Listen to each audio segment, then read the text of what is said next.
We capitalists often find ourselves opposed to redistributionism and the social safety net. People who earn money ought to be allowed to keep the money they earn. It's only fair, right?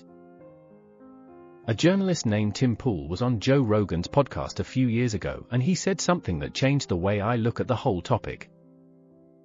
I have no problem with other people being wealthy and living off of their investments and all that. But there is a point where you have to realize the coalescing of power, the monopolizing of power, is a really dangerous thing for any society. Too few individuals holding too much power can destabilize an economy, can destabilize a country. The problem with laissez-faire capitalism is, over time, it eventually becomes a centralized oligopoly of a few corporations controlling everything. So all a progressive tax can really do is slow that process down, which I think is a good thing. When he said that, it set me on a journey to find a better way. A system for redistributing wealth without putting those at the center of the coalescing of power in charge of deciding where all the money goes. And I have.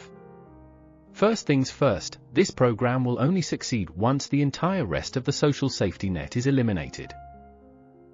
WIC, SNAP, Social Security, Medicare, rent control, minimum wage.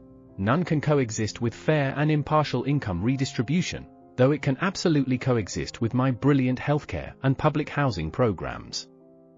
The federal government will need to be drastically reduced in size and scope in order to afford the massive loss of revenue. Income, Social Security and Medicare taxes account for 85% of the government's income. Of course, entitlement programs also constitute 46% of federal spending.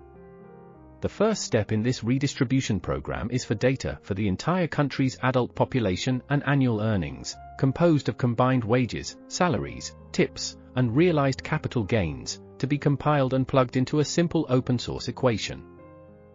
Like the current tax bracket system, there will be income brackets, 8 to be exact. The brackets will be recalculated each year based on that year's income data. The bottom bracket will be up to the 5th percentile national income, including incomes of 0.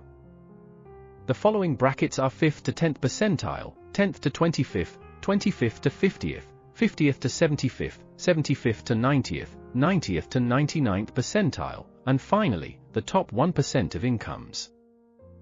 The percentage each bracket will be taxed at will also vary based on each year's income data. The bottom 2 brackets will be taxed at negative rates, while the top 6 will be taxed at positive rates. The rates will be calculated so that every dollar collected from the top 6 will be redistributed to the bottom 2. The bottom bracket will be taxed at negative 15%. The following are taxed at, respectively, negative 10x, 3x, 5x, 6x, 7x, and 9x%.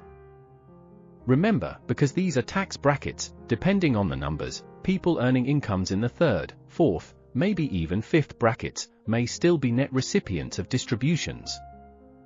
People at the bottom should be pleased that they will receive money, people in the middle should be pleased that they get to keep their money, and may even receive some, and people at the top should be pleased that no one receives money without working, and most importantly, that politicians don't get any of it. Of course, the government still needs to operate, we still need national defense and public services, and so on. My recommendation is a flat consumption tax to feed the federal government's coffers. That way, the more yachts and golden toilets and rounds of golf the rich buy, the more money they provide for that critical infrastructure. And what about retirees? Most should have been able to put aside plenty in retirement savings and investments, but should the worst happen, I have already provided them with free housing and healthcare. I can't imagine a scenario in which neither family nor private charity are able to feed them all, but just in case, I will include food for the hungry in the free healthcare provided at any of my tax-funded medical facilities. As is the case with all my brilliant ideas, this one is not fully developed or real-world tested. I haven't thought through where businesses fit in. I haven't determined how consumption will be defined as opposed to investment. And whatever the government does, no one will be able to foresee all the ways the rich will find to cheat any system that can possibly be instituted. Good thing I'm not trying to run the country. Anyway, thank you for spending some time with a man with no shoes. Please like and subscribe if you got anything out of it, leave a comment if you have any thoughts worth sharing. And join me next week for a change of pace, a short video complaining about renewing my passport.